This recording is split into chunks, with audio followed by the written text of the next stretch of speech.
Hello and welcome to La Liga Insiders. Remembering that the first episode of this season, as in a drama series, was paused by the World Cup. We renew the competition with the last round before the end of the year. We're going to dive right into the action as La Liga kicked off its part 2 with a heated Catalan derby. 1-1, the draw between Barca and Espanyol. Real Madrid wins, but do they really deserve to win that game? And a new lease on life at Atletico for Joao Felix. We're going to dive right into our La Liga Insiders by visiting as well how players celebrated the new year. Gemma Soler and Rodrigo Faez, welcome and Happy New Year to you. First question to you guys. When do we stop wishing a Happy New Year? How are you, Gemma? Happy New Year. I think tomorrow will be enough because here in Spain also we have the Three Kings. So the day after tomorrow we will start saying Feliz Three Kings. So I think tomorrow will be a day to stop saying Happy New Year, but Happy New Year to you guys, of course. Well, second day of the year, Rodrigo would have been fine with just wishing it for January 1st, right, Rodri? It's too old now for you. Yeah, kind of. Well, you know that I got a friend that stops wishing Happy New Year by the 1st of February? I don't know if that's maybe too long, but I agree with Gemma that maybe a couple of days. I'm in that group. I'm in that group. You wish a Happy New Year until the 1st of February. Hey, you have to do it. There's 11 months in the calendar left after that. Let's dive right into the action.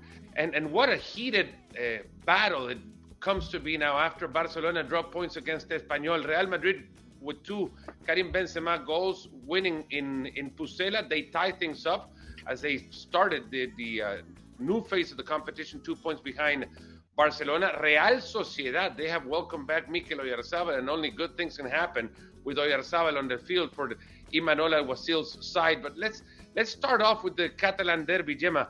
At the end of the game, the perfect phrase by Xavi. We're going to dive in and talk about the refereeing and Mateu Laoz again being the main actor in the game as he wished to be. But Xavi kind of resumed it well. Barcelona dropped points against Espanyol. They did everything, but I guess all they did was to win the game. I mean, it's very few things that you can say that Barcelona can look negatively upon. Well, the final third probably, because it's true that they were dominating the game. They take an early lead, and Espanyol at the first half they were unable to create any kind of danger. I think Barcelona were too much contemplative. They watch the rival. It was not annoying them too much, and they fall asleep. They took a little nap, and wow, they woke up and there was a penalty in favor of Espanyol. So I think, Xavi was quite critical. Sometimes he finds for excuses the referee, whatever. This time he was very autocritical because it's a problem that Barcelona has been struggling with. The Lewandowski super dependence. It was not the best day of the Polish striker. And once again, when he's not sharp there in the final third, no one else takes the responsibility in the forward line. And the midfield, I think they were a little bit better. We will be talking a little bit earlier in the show the concerns regarding Ansu Fati, that he had another chance. Rafinha tried a lot. He was fast. He tried to bring danger in the right side, but always the last pass was a bad decision maker in that game. And there are a lot of concerns because that was a game that was supposed to be the coming back after a month and a half in the Camp Nou. There will be 3 weeks without football in the Camp Nou, so it was the perfect day, the New Year's Eve, to make people enjoy a goal in the 7-minute, Lewandowski in the field that we were not expecting that, and at the end it was yet another disappointment of Barcelona. We can go into details now, Rodrigo, and the details will lead us back into the refereeing that surely had a lot to do with the way things transcended in the second half. But if we stay with the positives that Barcelona can find and maybe finding a balance in the way they acted against Espanyol, what do we see? Did Barcelona actually deserve to win the game? Because in the end, also, we think of Álvaro Fernández's interventions. There were 2 or 3 that were, sure goals by Barcelona. Yeah, and if we look at these graphics, you can see the goalkeeper saves is 5-0 for Espanyol. That proves that Alvaro was in top shape in that game against Barcelona. The thing is that, for me, Barcelona is not the first time that happens this season, but it looks like when they have the game under control, they look like, okay, let things pass and let's see what happens. And when they have to close and to kill the game, they need something else. Maybe the lack of goals. And when we say this, we're talking about Lewandowski, but not only about Lewandowski.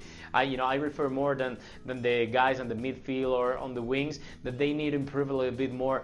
When they have to score, or I don't know, but it looks like Barcelona doesn't really have that hunger that they should have at this point of the season, and mostly when you're facing Espanyol, which is the main rival in the city of Barcelona. And that's why finally Espanyol said, okay, they're not closing the game, so we got our own weapons, so why don't we use them and try to get the draw against Barcelona. So they did it. That's why I think that Barcelona need to take it so serious, because this is not the first time that happens to them.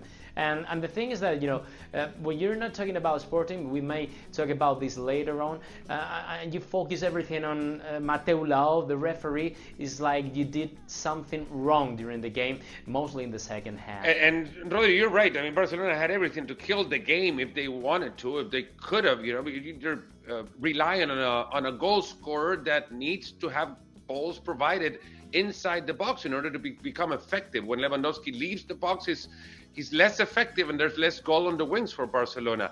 There's a lot to be said about the refereeing. 13 yellow cards by Mateu Laoz, the same referee that in the World Cup provided 17 or handed 17 yellow cards in a game between the Netherlands and Argentina. Here's what Xavi had to say about the referee. Laoz is a referee who dominates and controls the matches, and today he couldn't control it. He has handed out meaningless cards, but the draw is our fault. And this is where he becomes autocritical, as Gemma was suggesting. There were big mistakes, especially on effectiveness. So 2 parts in the quote from Xavi. First, acknowledging the fact that Mateu Laoz actually lost control of the game. Prior to the game, Xavi had said that he actually likes the way that Mateu Laoz referees matches, but that's his opinion. And then the second part, it was up to Barcelona to control the game, and they did so by controlling possession, but they lacked the effectiveness in the box to pretty much mute the refereeing aspect out of the game. Yes, because I think Xavi cannot say it was a Mateu Laoz's fault, because at the end, he lost control. I think when he sent off Jordi Alba, at some point he felt that he didn't do something right. Then he tried to compensate Barcelona by starting to show yellows to Espanyol, and then went completely crazy, had to undergo the Cabrera red card, and it was completely out of hands. It is a local rival, a derby, a local rivalry, very, very strong, and the game ended up in a huge chaos, and it was like the last 15-20 minutes with the extra time were almost not played, because there was so much violence even in the stadium. Even in the locker room, we were very close to the place where we do the interviews, and there were shouts, people knocking doors and walls, and shouting so much, some of the players insulting each other who were not able to see. But yes, to listen that the game was having a crazy, chaotic end, and I think we have to say that Mateu Laoz was kind of the guilty of that, but it's not his fault that Barcelona were not able to win, because as Xavi was mentioning, they had a lot of chances to control the game and to create more danger in the final third, but they were unable, as you were mentioning, Fernando, lack of efficiency in the box, and I think at some point not having so many ideas, like they were all the time trying to do the same, it wasn't working, and there were no responses in the field, and I would say also in the bench, and I'm looking at Xavi. You can question the model, you can question the efficiency of the players to take the model into play, but then again, the second half was pretty much dictated by the state of mind that the referee Rodri put the players in. They weren't trusting his decisions. They weren't They weren't just in any play that they were involved. They were thinking the referee was just against them. 34 yellow cards and 2 reds in the last 2 matches that he has refereed, and that includes the quarterfinal match between the Netherlands and Argentina in Qatar. There's too much talk about Mateo Laos, but sadly, one seems to think that that's what he wants, for one to talk about him. Yeah. Mateo Laos is crazy. I mean, this is something that I can't quote understand. Unquote, we take you literally? No, obviously. But, it's like, okay, the kind of person, it's like, that kind of footballer that is more focused on whatever happens on the pitch, but he's not focused on the ball, And looks like Mateo Laos is the same. It's like, man, what are you refereeing now the moment? I mean, we saw him, what happened at the Argentina-Netherlands game. We saw what happened at the Barcelona-Espanyol game. And it's like, man, is this the best Spanish referee now the moment? This is something that really gets on my nerves, because at some point of these past maybe 2-3 seasons, I've realized that maybe he's more protagonist than anyone, and I can understand this behavior, but when that affects too much to the games you're refereeing, it's like something wrong is happening to him, I don't really understand, first of all, the way he treats Barcelona, Real Madrid players, and how he treats, the difference is amazing, the rest of the players in Spain. For example, I was there when he was calling Cristiano Chris, or where he was calling Leo Messi Leo, like on a first name basis, so he befriends the players. One saw one of the first actions that we saw on the field from Mateo Laos was actually him talking to Ansu Fati in a very friendly way, grabbing his shoulder. Who is the first player that Mateo Laos then hands a yellow card to? Ansu Fati. We're gonna stop talking about the referee. Yeah, but the thing is that let's move on to Rodrigo. Yeah, no, the thing is that, as my grandma says, when you are refereeing, any game, you have to see, watch, and be shut up. And it looks like he wants to be more protagonist even than the football player. So that's why I don't really understand this kind of behavior. And the way he treats not only Barcelona, Real Madrid players, then, when he refers to any Espanyol players, he only says like, you, number 5, don't do this again. It's like very unfair for the rest of the players. When can we bring your grandma to the show? It's like... Yeah, we should. Yeah. I mean, she take the day off, English, go have some coffee, bring your grandmother in the show, and we just chat to her. That'd be great. Believe me, that'd be great. Even better. So since your grandma can't make it on short notice, we're going to stick with you, Rodri, and we're going to talk about Real Madrid now. Real Madrid went to Pucela, went to Valladolid, and beat Real Valladolid 2-0 in a game that it seemed it was bound to be a draw, and pretty much that's what Real Madrid deserved. Curious as football is, Barcelona did not deserve a draw, as how they played against Espanyol, and Madrid did not deserve a win, as what they got against Valladolid. Is that fair to say?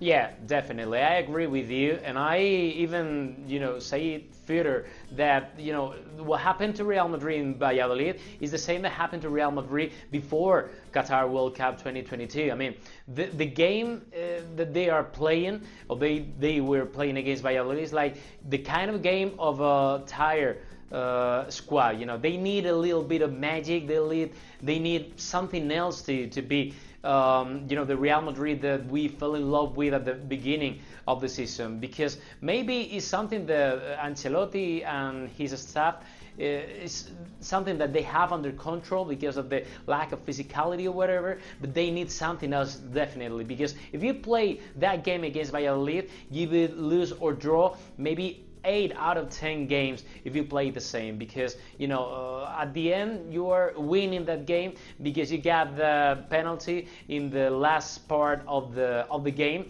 and that is maybe a little bit unfair if you see the whole game, because Valladolid was really brave against Real Madrid, and they weren't like before. They need something else. Maybe they need Luka, Modric, Vinicus in top shape, because it looks like they're a bit, lower than at the beginning of the season. So that's why, they were really practical rather than beautiful, no? In practicality, Karim Benzema scoring 2 goals, his first 2 goals since October, which was the last time we saw him at Real Madrid, and last time anybody saw of him, actually, because we remember the episode during the World Cup in which he leaves the French camp before the tournament starts. We're going to stick with this game with you, Gemma, and something that happened outside of the field, and it seems to be recurrent in the current state of things.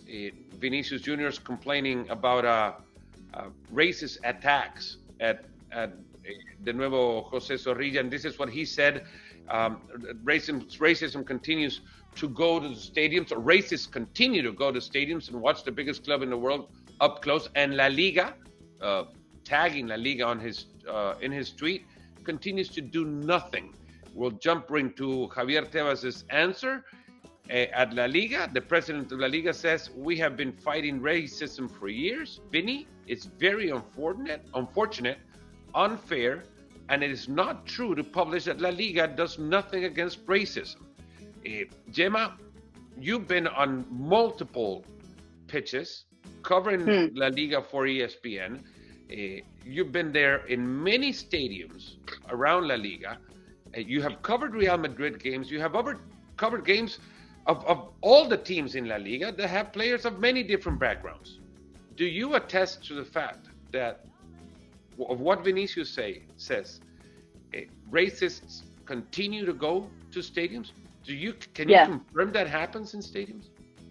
Yes, yes. There is racism. There is racism in the stadiums, in the society, outside the stadiums.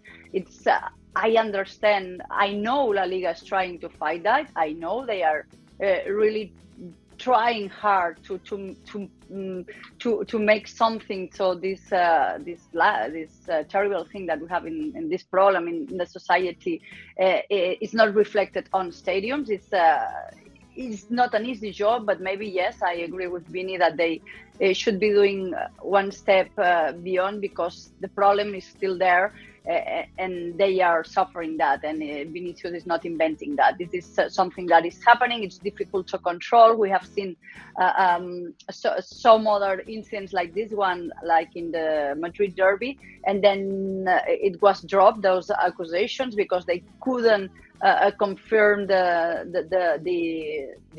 actors that were saying that awful words, and some other legal issues that make unable to take more strong decisions. But yes, this is a problem that it is still on. So I don't agree with Javier Tebas that this is not happening. It's not only racism. I mean, I remember I was in the Sevilla derby, one of the last games before the World Cup. The words I heard from the stands to some players were like, from ugly, fat, terrible thing to Jesus Navas, awful insults. So much when there is a player from another background, as you were mentioning, it will be something about racism. There is a kind of hate, violent mood in the fan base that I think it has improved in the last years, because it's true that I attended the Camp Nou when I was a young girl, and I could heard awful chantings to the black players. Now this is not happening, thank God, but there is so much to do in that question. So I don't agree with Javier Tebas. There is a problem there, and we all, journalists, players, main actors, organizations, we have to fight for that and not say that it's not happening, because it is. I think in Javier Tebas' defense, and I'm not going to become the devil's advocate here, but in Javier Tebas' defense, what he says is that there's something being done. What we need to add to that, I think, and I'm not going to put words into your mouth, but I'm saying it myself. What I need to do is to shed light when this happens, when we can. And to your point, I was just covering a Copa del Rey match at a fourth division side, a Segunda Ref team, and you could hear young boys calling racist chants or racist names to a black player, and I could hear it. I felt that at the time it was unfortunate to hear that, and it was also unjust to bring it about, since I didn't know who it was that was doing that, or whether what I had heard was correct or not. But we should do more and bring more light to the fact that football just provides the scene. I guess it provides the platform for the bad things that we live around in society to come about. And I guess La Liga is what it can. It needs to do more, and so should we on our end. Moving on, now I guess we got inside information, right? We're going to stick around with some insider information. That's why you are here in La Liga Insiders. We want to get inside info from Gemma first. We hear stuff about Ansu Fati. You know, he's been given opportunities time and time again, and what we saw the other day was an opportunity not taken advantage of. Exactly, and that's starting to be very concerning for Barcelona, for Xavi's staff, because it's been 7 months since he reappeared, and he will always have to fight with that shadow that the medicals recommended him to undergo to another surgery. He decided not to take a conservative treatment, and it's been 7 months now since he reappeared, and he's not the player that the whole Camp Nou fell in love with. He has not recovered that sparkle, that dribble, that explosiveness that he has. And sometimes when we ask the medicals, the people near Barcelona, they say it doesn't matter that the physicality is there and he will have it back, but it's a question of confidence in not being worried about having another injury. But it's a long time, as you were mentioning, Fer, and it's another opportunity not taking advantage. And it will be difficult for him because he has a lot of competence in the forward line. He was not good at all against Espanyol, and I don't see him having opportunities, for example, in the Metropolitano or in the Supercopa, the Spanish Supercopa. So we might be able to see him in Copa del Rey in the game against Intercity, but there is a concern there, a real concern by Xavi's staff about Ansu Fati and his performances, that maybe not being that reliable player, for example, to enjoy a start again in big games.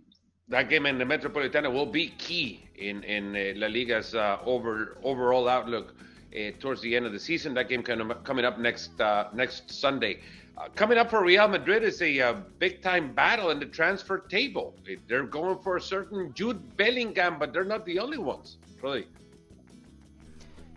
Yes, because Real Madrid are fighting against Man City and mostly Liverpool. Even ESPN reported, maybe it was like 1 month ago, a couple of months ago, that Liverpool was leading that race to get Jude Bellingham for the next season. The thing is that now everything turned around and now Real Madrid is leading that race.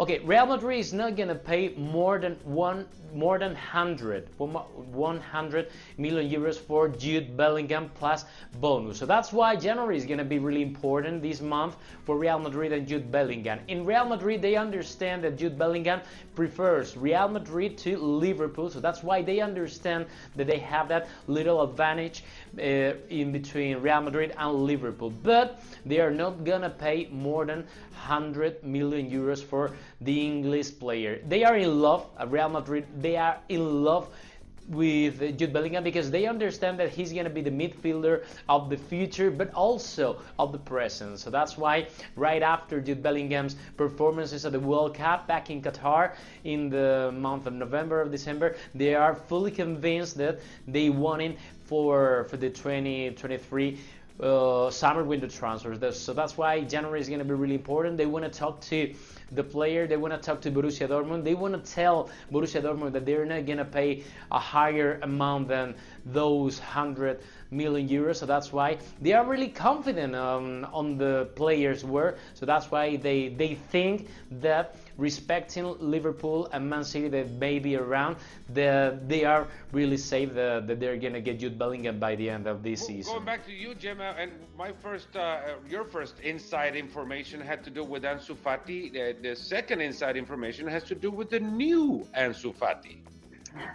Yes, Fer, we can call him like this. Lamine Yamal, he's only 15 years old. I know it's a little bit crazy. We talk about teenager so young, but no, this is modern football. So we have to talk about this player that he has been put the spotlight in because he has been training, especially during the World Cup with Barcelona's first team, but also in the last trainings. And we might be seeing more often there. Why? Because Barcelona, they know they are not anymore that powerful economical team, so probably these gems that came from La Masia can find a more economical advantage situation outside Barcelona, so they want to build a plan around him so he feels well treated and decides to stay in Barcelona. Barcelona are preparing a professional contract, a good one, once he's 16 and he can have this kind of professional new contract. Xavi has praised him so much in press conference, saying that he's so good, so talented, and he really counts on him. His background, he was born here near Barcelona in Mataró 15 years ago. His background is both Equatorial Guinea and Morocco. This has also started another race, not only the Barcelona and club one, but the national teams, because Spain wants him. Morocco, the revolution from the World Cup, Morocco have the eyes as well in this young, talented player. And yeah, Fernando, let's hope that we can see another Ansu Fati. He's very much talented. When you see him, he's got this kind of a sparkle that only few players have. You could think he's this kind of Brazilian forwards, very dribble, very attractive to watch, and we will see. But we will be following him. And the inside information is Barcelona are building a special program, not only in the contract way, but also sportive way, so he feels comfortable in Barcelona and decides to stay. And we're going to finish off the insiders with something that has to do with Joao Felix. After what we saw the other day against Elche, with Joao Felix starting the game and being a crucial part in what ended up being a win for Atletico Madrid, and what we saw of him in the World Cup, what we know about him and Diego Pablo Simeone, what can we expect of Joao Felix looking forward? Is he going to finish the season wearing the red and white jersey of Atletico?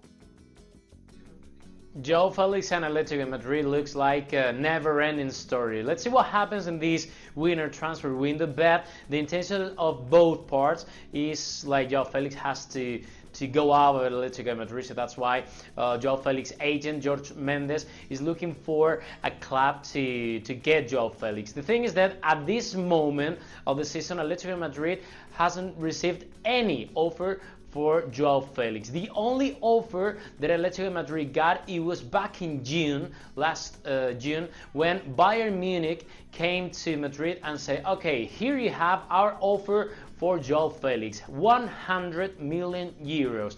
And Atletico Madrid said no, but now that they have to sell Joao Felix, they haven't received anything. So that's why they are starting to think about, okay, maybe we should turn our minds and say, okay, we need 100 million euros for Joao Felix, but if no one comes now in this winter transfer window for Joao Felix with that money, maybe we can think in a plan B, and that plan B is based on getting Joao Felix on loan with a buy option by the end of the season. And they know that maybe with that plan B they can get maybe Arsenal or maybe Man United to get Joao Felix in this winter transfer window. Let's see what happens, but the thing is that, you know, both parts, Atletico Madrid and Joao Felix, looks like they need an end in this next month, because this is something needed for surfing around fan posts by Manchester United fans. You can certainly think that Joao Felix has a steep hill to climb if he is to end up at Manchester United to gain the appreciation of the fans that know or have seen Joao Felix and what he can do or hasn't been able to do at Atletico Madrid. We have some bonus insiders information with the winter market opening. Gemma, what is Barcelona going to do? Are they going to become a player in the transfer market? And what does that mean? Are they going to buy or are they going to sell?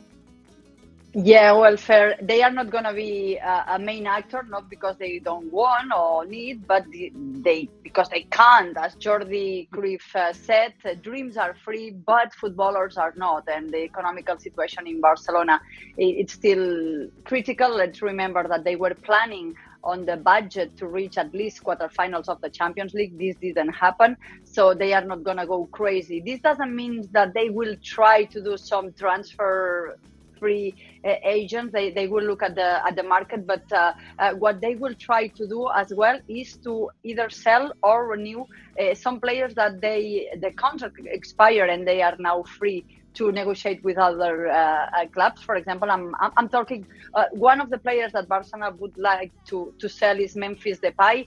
They already tried in summer, and we know all how it ended. The economical pretensions of the Dutchman didn't make that Juventus deal possible. They would like to have money from Memphis.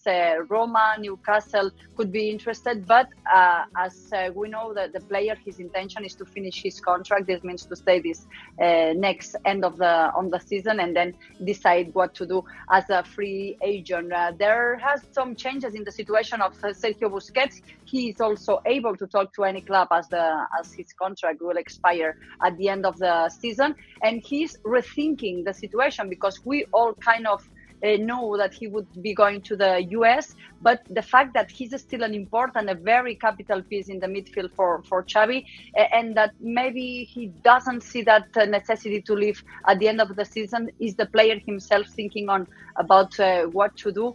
About Sergio Roberto, he has lowered so much his pretensions in the last contract just for one season. Xavi's happy with him. The fact that he can play both in the fullback or in the midfield makes him, and the fact that he's got that low salary makes him attractive. And we could be talking about a renewal of Sergio Roberto.